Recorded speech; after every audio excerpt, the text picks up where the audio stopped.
पंतप्रधान नरेंद्र मोदी उद्या सकाळी 11 वाजता दूरदृश्य प्रणालीद्वारे खेलो इंडिया डायलॉगला करणार संबोधित.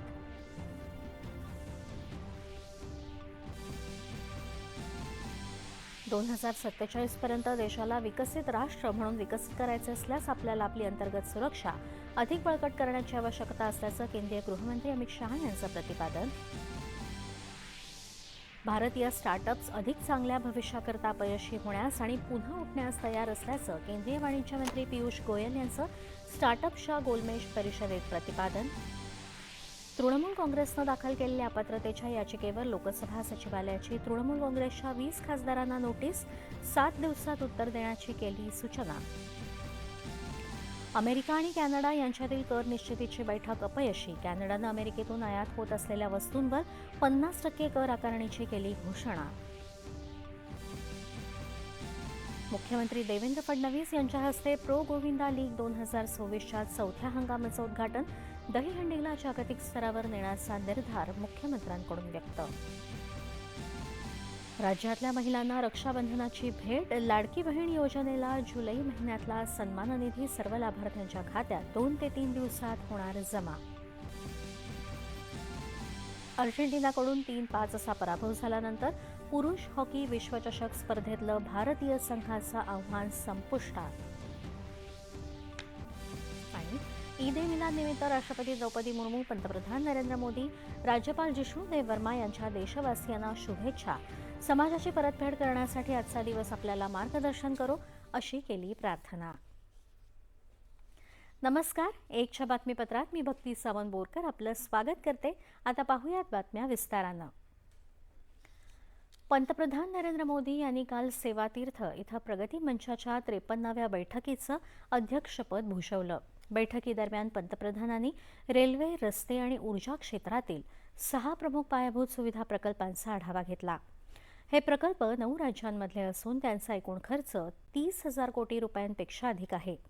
संपर्क व्यवस्था बळकट करण्यासाठी, औद्योगिक आणि आर्थिक घडामोडींना चालना देण्यासाठी आणि सार्वजनिक सेवांमध्ये सुधारणा करण्यासाठी महत्त्वपूर्ण असलेल्या या प्रकल्पांचा आढावा घेताना नियोजित वेळेचं पालन, विविध संस्थांमधील समन्वय, प्रलंबित मुद्द्यांचं निराकरण आणि प्रकल्पांची जलद पूर्तता या बाबींवर विशेष भर देण्यात आला.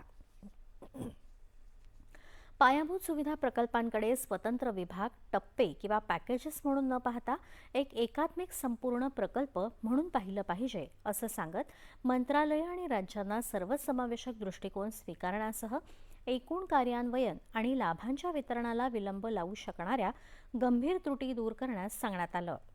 पंतप्रधानांनी पायाभूत सुविधांसाठी, विशेषतः मोठ्या वाहतूक आणि पायाभूत सुविधांच्या प्रकल्पांचं नियोजन करताना शक्य असेल तिथे सामायिक युटिलिटी कॉरिडॉर शोधण्याच्या आवश्यकतेवर भर दिला. अंमलबजावणीची गती राखत गुणवत्तेशी कोणतीही तडजोड केली जाऊ नये, असं सांगत त्यांनी मंत्रालये, राज्ये आणि अंमलबजावणी करणाऱ्या संस्थांना आधुनिक तंत्रज्ञान स्वीकारण्याचं आणि प्रत्येक टप्प्यावर गुणवत्ता हमी आणि पर्यवेक्षण अधिक मजबूत करण्याचं आवाहन केलं. ॲग्रीस्टॅकचा आढावा घेताना कृषी डेटामधून अधिक मूल्य मिळवण्यासाठी एआयसह नवीनतम डिजिटल तंत्रज्ञानाचा उपयोग करण्याच्या गरजेवर पंतप्रधानांनी भर दिला. सायबर फसवणूक आणि डिजिटल अरेस्ट यावर पंतप्रधानांनी प्रशिक्षण, सार्वजनिक जागरूकता, सायबर सुरक्षा शिक्षण आणि समन्वित कृतीवर भर दिला. पंतप्रधान नरेंद्र मोदी उद्या सकाळी 11 वाजता दूरदृश्य प्रणालीद्वारे खेलो इंडिया डायलॉगला संबोधित करणार आहेत. भारताच्या क्रीडा प्रवासामध्ये युवकांना अधिकाधिक जोडणं आणि त्यांच्या आकांक्षांना समजून घेणं तसंच सक्षम युवा केंद्रित विकसित भारताच्या कल्पनेमध्ये योगदान देण्याच्या उद्देशानं या कार्यक्रमाचं आयोजन करण्यात आलं आहे.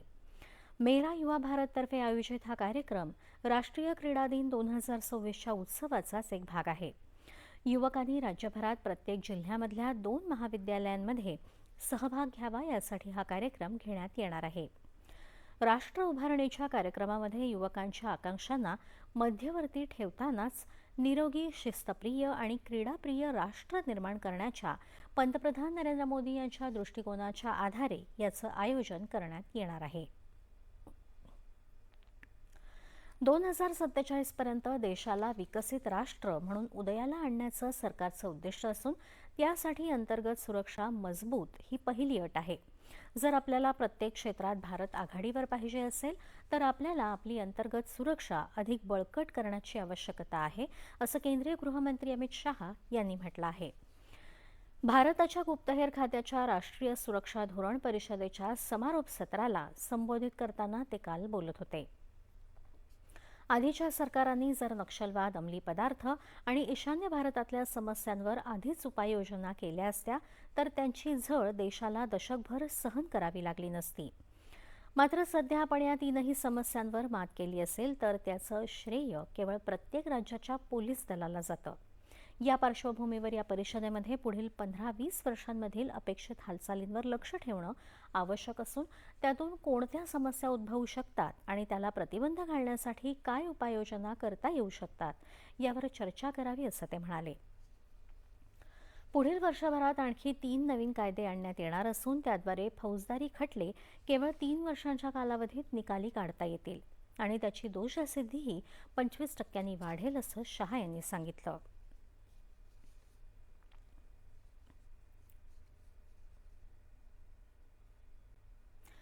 भारतामध्ये सध्या जगातले सर्वाधिक स्टार्टअप्स असून केवळ 10 वर्षात ही संख्या 400 वरून 2.5 लाखांपर्यंत पोहोचली आहे.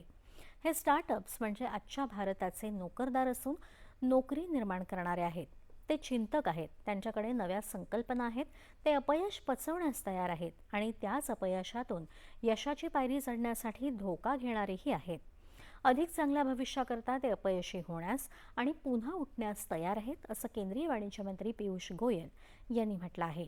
ते आज टोकियो इथं स्टार्टअपच्या गोलमेज परिषदेत बोलत होते. जग वेगानं बदलत आहे आणि उद्योग हा केवळ शहरांपुरता मर्यादित राहिलेला नाही.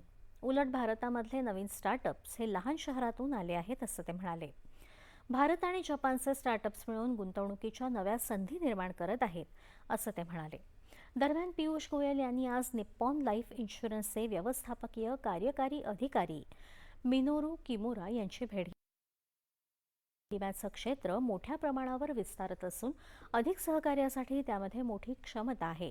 त्यामुळे विमा क्षेत्र आणि वित्तीय सेवा क्षेत्रातल्या भारत जपान सहकार्याला अधिक वृद्धिंगत करण्यासाठीच्या संधींबाबत किमुरा यांच्यासोबत चर्चा केल्याचं गोयल यांनी समाज माध्यमावरील संदेशात म्हटलं आहे.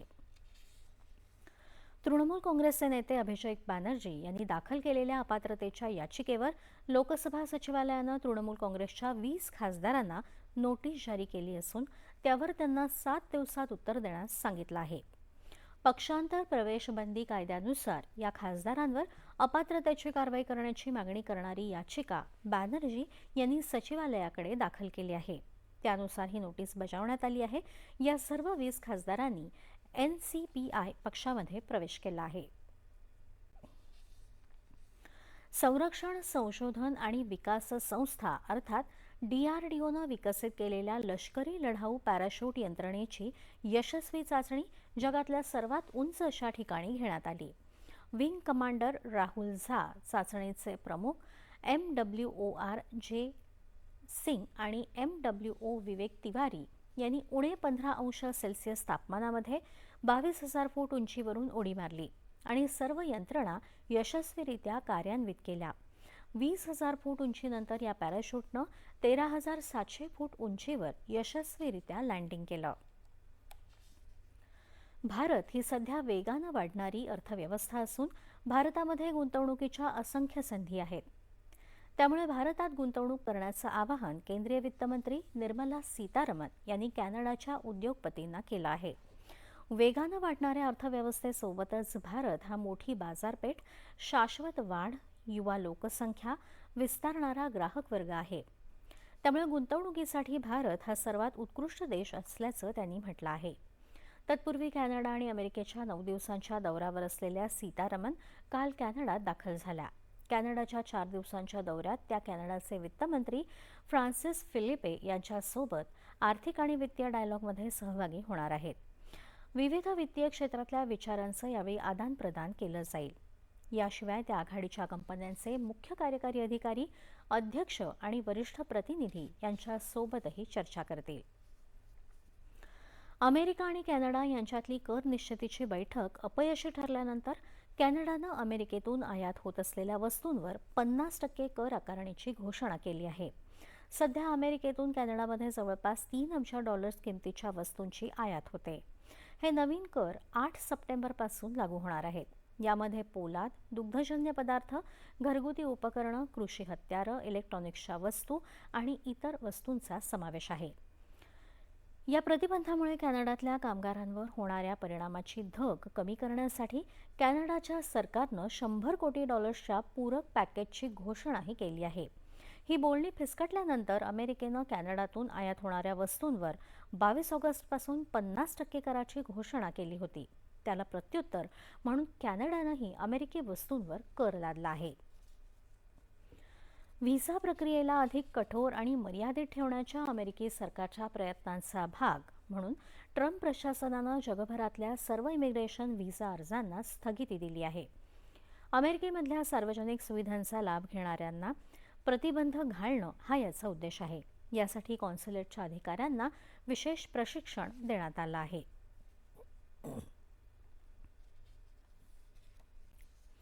मत्स्य व्यवसायासह जल अर्थव्यवस्थेशी निगडीत सर्व क्षेत्रांमध्ये द्विपक्षीय सहकार्य वृद्धिंगत करण्यावर भारत आणि सेशल्स यांनी सहमती दर्शवली आहे.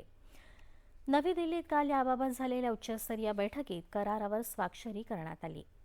मत्स्य व्यवसाय, वैज्ञानिक संशोधन आणि क्षमता उभारणी या क्षेत्रांमध्ये सेशल्ससोबत तांत्रिक सहकार्य विस्तारित करण्याचा भारतानं पुनरुच्चार केला. आर्थिक वाढ, रोजगार आणि शाश्वत विकासाचे महत्त्वाचे भागीदार म्हणून दोन्ही बाजूंनी मत्स्य व्यवसायाला महत्त्वाचं क्षेत्र मानलं आहे. आणि यानंतरच्या बातम्या थोड्याच वेळात.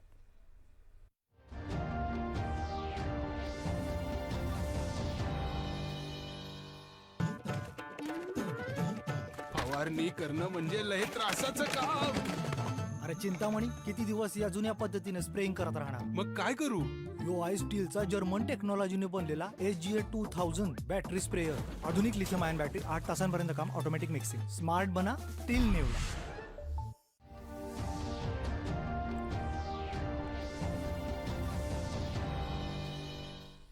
वळूया पुढील बातम्यांकडे. मुख्यमंत्री देवेंद्र फडणवीस यांच्या हस्ते काल मुंबईत प्रो गोविंदा लीग 2024च्या चौथ्या हंगामाचं उद्घाटन झालं. दहीहंडी हा खेळ अत्यंत महत्त्वाचा आहे, त्यामुळे राज्य सरकारनं याला साहसी खेळाचा दर्जा दिला आहे.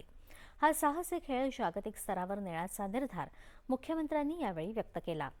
एशियाडमध्ये, राष्ट्रकुल स्पर्धेत आणि ऑलिम्पिकमध्ये हा साहसी खेळ कसा नेता येईल यासाठी प्रयत्न करणार असल्याचं त्यांनी सांगितलं.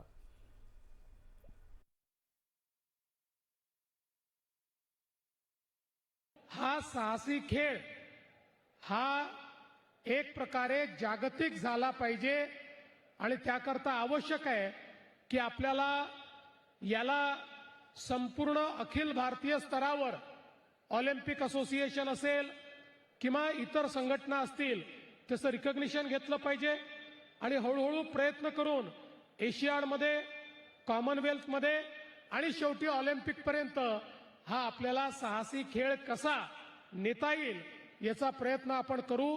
आणि त्याकरता तुम्ही जो पुढाकार घेतलाय त्यात संपूर्ण मदत महाराष्ट्राचं सरकार करेल हा विश्वास मी तुम्हाला देतो.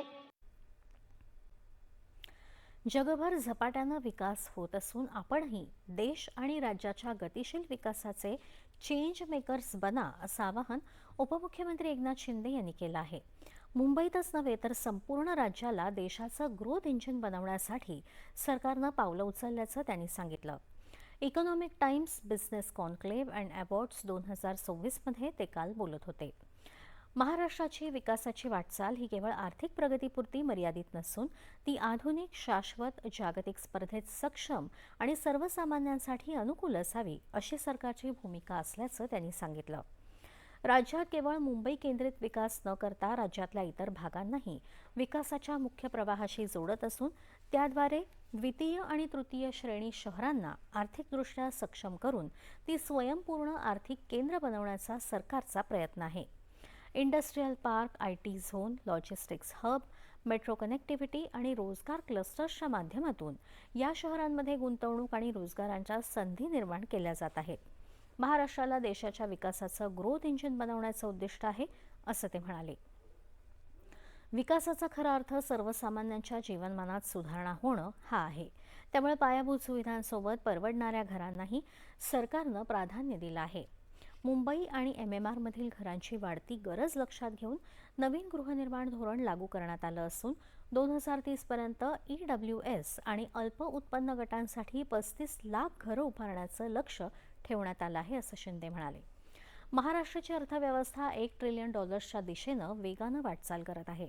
राज्यातल्या तरुणांना संधीच्या शोधात राज्याबाहेर जावं लागू नये यासाठी राज्यातच उद्योग, गुंतवणूक आणि रोजगारांच्या नव्या संधी निर्माण केल्या जात आहेत, असं त्यांनी सांगितलं. रक्षाबंधनाच्या पार्श्वभूमीवर राज्यातल्या महिलांना देण्यात येणाऱ्या लाडकी बहीण योजनेतला जुलै महिन्यातला सन्मान निधी वितरणाची तांत्रिक प्रक्रिया कालपासून झाली आहे. त्यामुळे रक्षाबंधनाकरता राज्यातल्या महिलांना तातडीनं निधी उपलब्ध करून देण्यात येणार असून सर्व लाभार्थ्यांच्या खात्यात 2 ते 3 दिवसात हा निधी जमा केला जाणार आहे.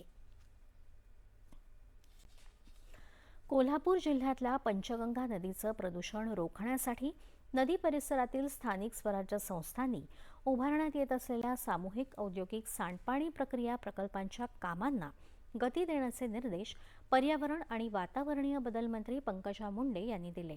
तसंच कोल्हापूरसह राज्यातल्या औद्योगिक क्षेत्रातले रेड झोन, साखर कारखाने, प्रदूषित क्षेत्रातील सर्व सामूहिक औद्योगिक सांडपाणी प्रक्रिया प्रकल्पांची क्षमता, प्रत्यक्ष वापर तसंच या प्रकल्पांचा वापर करणं अपेक्षित असलेल्या आणि प्रत्यक्ष वापर करणाऱ्या औद्योगिक घटक यांची पाहणी करून त्याचा अहवाल येत्या 8 दिवसात सादर करण्याचे निर्देशही त्यांनी यावेळी दिले. कोल्हापूर जिल्ह्यातील पंचगंगा नदीच्या प्रदूषणासंदर्भात मंत्री मुंडे यांनी काल मंत्रालयात बैठक घेतली. त्यावेळी त्यांनी हे निर्देश दिले. पंचगंगा नदीमध्ये होणाऱ्या प्रदूषणासंदर्भात प्रदूषण नियंत्रण मंडळाच्या वतीनं सादरीकरणाद्वारे माहिती देण्यात आली. तसंच कोल्हापूर शहर, इचलकरंजी तसंच नदी परिसरातील नगरपालिका, ग्रामपंचायती तसंच औद्योगिक क्षेत्रातून पंचगंगा नदीमध्ये जाणाऱ्या सांडपाण्यामुळे होणाऱ्या प्रदूषणाचा आढावा घेण्यात आला. प्रस्तावित नदी पुनरुज्जीवन प्राधिकरणाच्या कामामध्ये पंचगंगा नदीचा प्राधान्यानं समावेश करून कामं हाती घेण्यात येणार असल्याचं पंकजा मुंडे यांनी सांगितलं. राज्यातल्या सर्वच ठिकाणी असलेले सामूहिक औद्योगिक सांडपाणी प्रक्रिया प्रकल्प प्रत्यक्षात किती क्षमतेनं सुरू आहेत आणि औद्योगिक युनिट्सकडून त्याचा किती वापर केला जातो याची प्रत्यक्ष पडताळणी करण्याचेही निर्देश त्यांनी यावेळी दिले. बँक ऑफ महाराष्ट्र निवृत्त कर्मचारी संघटना पुणे यांनी वयाची 75 पूर्ण केलेल्या ज्येष्ठ सहकाऱ्यांचा सत्कार समारंभ आज पुण्यातील निवारा सभागृहात आयोजित केला होता. यावेळी माजी केंद्रीय मंत्री आणि खासदार प्रकाश जावडेकर यांच्या हस्ते बँकेतून निवृत्त झालेल्या ज्येष्ठ नागरिकांचा सत्कार करण्यात आला. प्रकाश जावडेकर हे देखील बँक ऑफ महाराष्ट्राचे कर्मचारी होते. डिजिटल क्रांतीला आज 10 वर्ष पूर्ण झाली आहेत. आज संपूर्ण देशभरात डिजिटल व्यवहार होतात ही समाधानाची बाब असल्याचं जावडेकर यांनी सांगितलं. त्याचबरोबर बँक ऑफ महाराष्ट्राला 10,000 कोटी रुपये नफा यंदा झाला आहे. त्यामुळे निवृत्त कर्मचाऱ्यांचे प्रश्न मार्गी लागतील असा विश्वास त्यांनी व्यक्त केला. यावेळी बँक ऑफ महाराष्ट्राचे कार्यकारी संचालक सुशांत कुमार मोहंती, अध्यक्ष मोहन घोळवे, कार्यकारी अध्यक्ष भास्कर माणकेश्वर यांच्यासह इतर मान्यवर उपस्थित होते.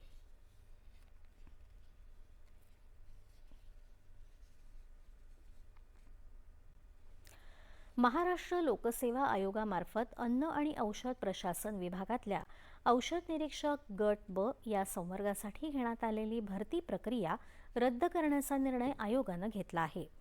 22 मार्च 2024 रोजी झालेल्या चाळणी परीक्षेत गैरप्रकार झाल्याच्या तक्रारी प्राप्त झाल्यानंतर करण्यात आलेल्या प्राथमिक चौकशीच्या पार्श्वभूमीवर हा निर्णय घेण्यात आला आहे. परीक्षा सुरू होण्यापूर्वी 20 मार्च रोजी काही उमेदवारांना प्रश्नपत्रिका अथवा प्रश्न मिळाले होते आणि ते सोशल मीडिया किंवा इलेक्ट्रॉनिक माध्यमातून प्रसारित करण्यात आल्याचा दावा तक्रारींमध्ये करण्यात आला होता.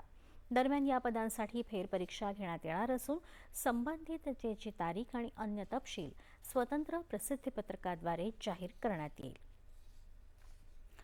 राज्यातील नागरिकांना सुरक्षित आणि दर्जेदार आरोग्य सेवा उपलब्ध करून देताना रुग्णालयांची सुरक्षा प्राधान्याची बाब आहे. राज्यातील सर्व शासकीय, खासगी आणि धर्मादाय आरोग्य संस्थांमधील फायर ऑडिट्स विद्युत सुरक्षा, इमारत बांधकाम तसंच रुग्णालयातील संबंधित यंत्रांचं ऑडिट करून त्याचा अहवाल शासनाला सादर करावा असे निर्देश आरोग्यमंत्री प्रकाश आंबेडकर यांनी दिले. शासकीय आणि खासगी रुग्णालयातील आगीच्या घटनांबाबत मंत्री आंबेडकर यांनी या सूचना दिल्या. रुग्णालयातील आयसीयू, एनआयसीयू, नर्सरी, ऑपरेशन थिएटर यांसारख्या संवेदनशील आणि महत्त्वाच्या विभागांमधील अग्निसुरक्षा सज्जतेचा विशेष आढावा घेण्याचे निर्देशही त्यांनी दिले. राज्य शासन मराठा समाजाच्या मागण्यांसंदर्भात सकारात्मक असून सर्व प्रशासकीय विभागांनी त्यांच्याकडील मराठा समाजाच्या संबंधी प्रलंबित विषयांवर तातडीनं कार्यवाही करावी असे निर्देश जलसंपदा मंत्री तथा मराठा आरक्षण मंत्रिमंडळ उपसमितीचे अध्यक्ष राधाकृष्ण विखे पाटील यांनी दिले. मराठा समाजाशी संबंधित विविध विषयांबाबत आढावा बैठक उपसमितीचे अध्यक्ष विखे पाटील यांच्या अध्यक्षतेखाली काल मंत्रालयात झाली. राज्य शासनानं ओबीसी प्रवर्गातल्या विद्यार्थ्यांप्रमाणे शैक्षणिक सोयीसुविधा आणि सवलती मराठा समाजातील विद्यार्थ्यांना चालू शैक्षणिक वर्षापासून लागू करण्याचा निर्णय घेतला असून सर्व विभागांनी याबाबत कार्यवाही सुरू केली आहे. याबाबत केलेल्या कार्यवाहीचा अहवाल मराठा आरक्षण कक्षात सादर करावा असे निर्देश विखे पाटील यांनी यावेळी दिले. कुणबी जात प्रमाणपत्र आणि जात पडताळणी प्रमाणपत्र वितरणाच्या कामकाजाचाही त्यांनी आढावा यावेळी घेतला. अण्णासाहेब पाटील महामंडळाला शासनानं जुलै अखेरपर्यंत 450 कोटी रुपये वितरित केले असून सारथी संस्थेनं मराठा समाजातल्या तरुणींना रोजगारक्षम बनवणारे प्रशिक्षण उपक्रम राबवावेत असं त्यांनी सांगितलं. आणि आता राज्याच्या विविध जिल्ह्यातल्या ठळक घडामोडींकडे एक नजर. जिल्हा झटपट. ईद ए मिलादुन्नबीच्या निमित्तानं वाशिमच्या मालेगावात भव्य रक्तदान शिबिराचं आयोजन, युवकांचा उत्स्फूर्त सहभाग.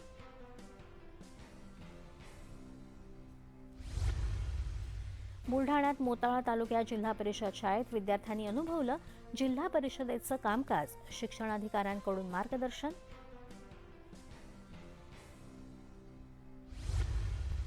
रायगड जिल्ह्याच्या ताम्हिणी घाटात 50 फूट खोल दरीत महिलेचा मृतदेह आढळल्यानं परिसरात खळबळ.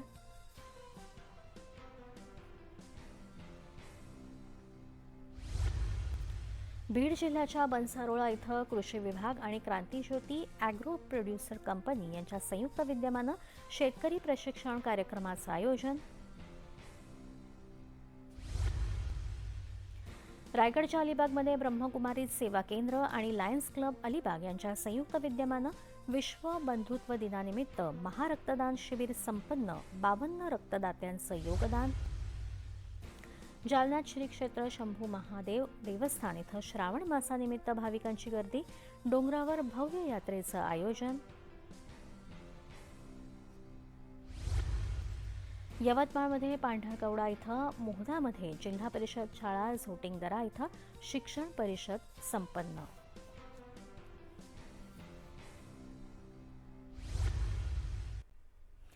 ईद ए मिलाद निमित्त राष्ट्रपती द्रौपदी मुर्मू, पंतप्रधान नरेंद्र मोदी, राज्यपाल जिष्णुदेव वर्मा यांनी देशवासियांना शुभेच्छा दिल्या आहेत. ईद ए मिलाद उन नबीचा सण हा पैगंबर मोहम्मद यांच्या शिकवणीचं स्मरण करण्याचा दिवस आहे. त्यांची शिकवण आपल्याला सदाचार आणि कर्तव्यनिष्ठेच्या मार्गाचं अनुसरण करण्यास प्रेरित करते. मोहम्मद पैगंबर यांचे उदात्त आदर्श आपल्याला एक सर्वसमावेशक आणि विकसित भारत घडवण्यासाठी सक्रियपणे योगदान देण्यास प्रेरित करत राहोत, असं राष्ट्रपती द्रौपदी मुर्मू यांनी आपल्या संदेशात म्हटलं आहे. पंतप्रधान नरेंद्र मोदी यांनीही ईदनिमित्त देशवासियांना शुभेच्छा दिल्या आहेत.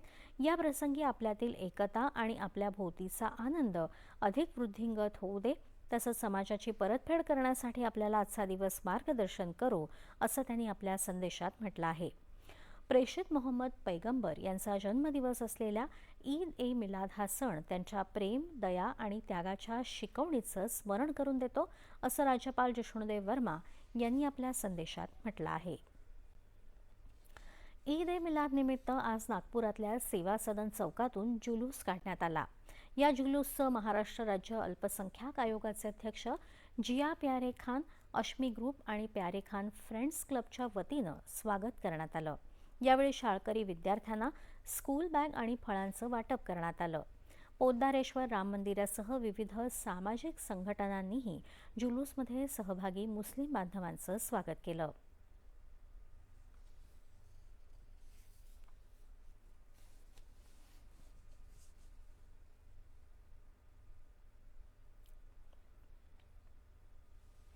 कोल्हापूर जिल्ह्यातही ईद ए मिलाद निमित्त अनेक ठिकाणी शांततापूर्ण मिरवणुका काढण्यात आल्या. यावेळी ईद ए मिलाद मोठ्या उत्साहात आणि पारंपरिक पद्धतीनं साजरी करण्यात आली. या मिरवणुकांमध्ये मुस्लिम बांधव मोठ्या संख्येनं सहभागी झाले होते.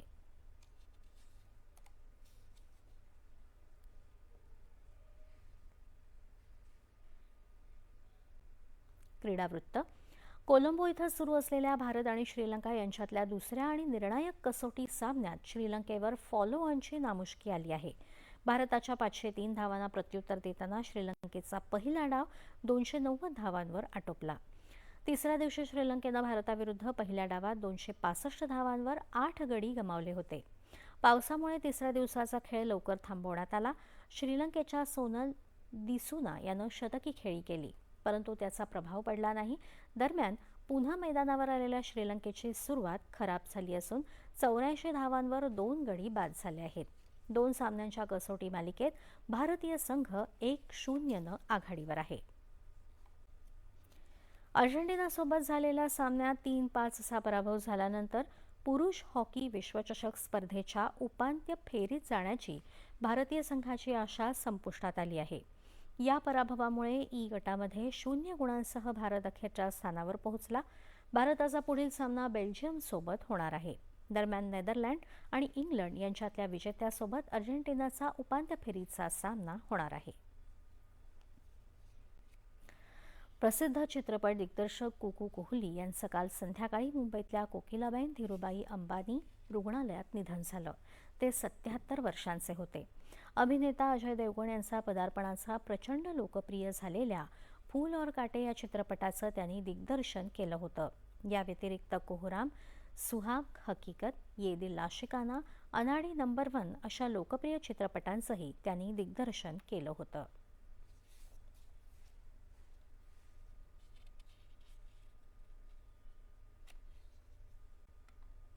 आणि आता शेवटी ठळक बातम्या पुन्हा एकदा.